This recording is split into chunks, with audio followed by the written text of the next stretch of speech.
Hello and good morning, folks. Welcome to McPack News. I'm your host, Pranoy Lankapali. We have many things to discuss today, but first, we will review today's weather with Megan Jones. Thank you, Pranoy. Well, it seems that today it'll be quite literally raining cats and dogs. Make sure you don't bring your umbrellas, they'll be no use. Please instead bring your pet rocks for protection. It's better to be safe than sorry. They're too cute and will definitely keep those wild animals away. Now back over to Pranoy. Ah, yes, everyone knows that cats and dogs are inferior to pet rocks. Thank you, Megan. Okay, so by now I think it's safe to say that many roads, like George Washington Avenue and Cleveland Street, which are named after two of our former presidents, by the way, will be contaminated with wild animals. Other than that crazy forecast, many houses have been recently robbed. If you happen to see anyone that does not belong in your neighborhood, please call the cops immediately. Hopefully, you're not like the boy who cried wolf, or you might be in real trouble if you actually witness a robbery. Now back over to Megan to discuss upcoming innovations. Thank you, Pranoy. This is crazy, but our engineers over at Parallelism and Company believe that they finally constructed a rocket engine fast enough to travel at the speed of light.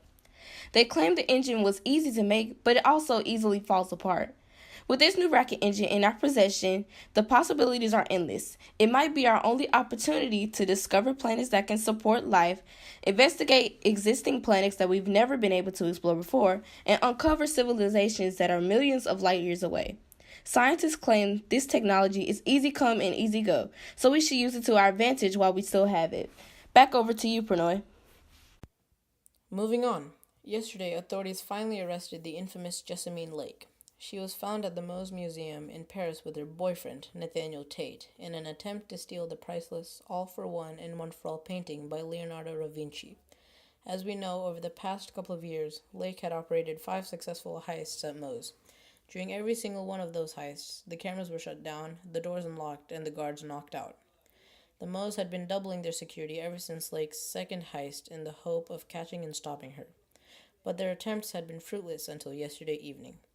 It had been discovered that Nathaniel Tate, the museum's most trusted employee, had been in alliance with Lake.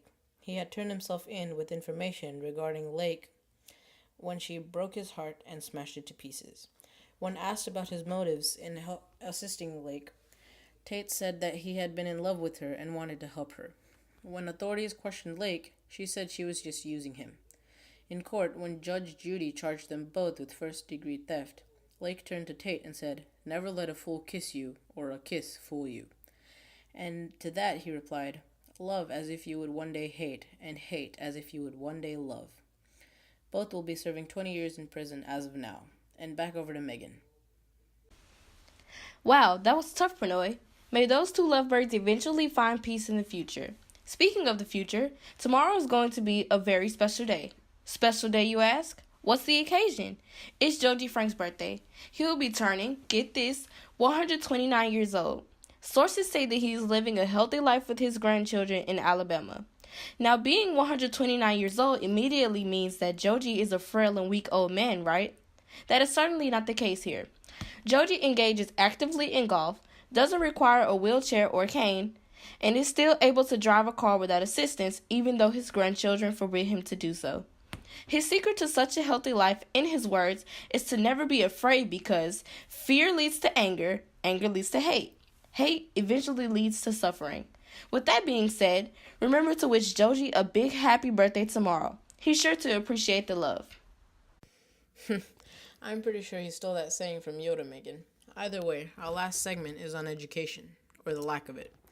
Education is pretty important. It provides us with knowledge that we may need later in life. But do we really need a 12-year-old school system to successfully function in society?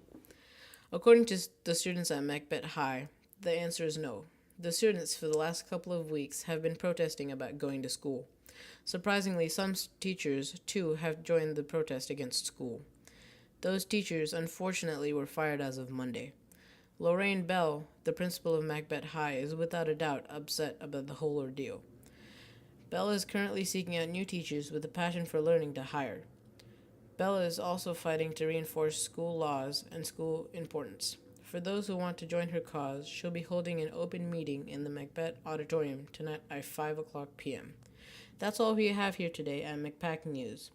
Remember, yesterday is history, tomorrow is a mystery, but today is a gift.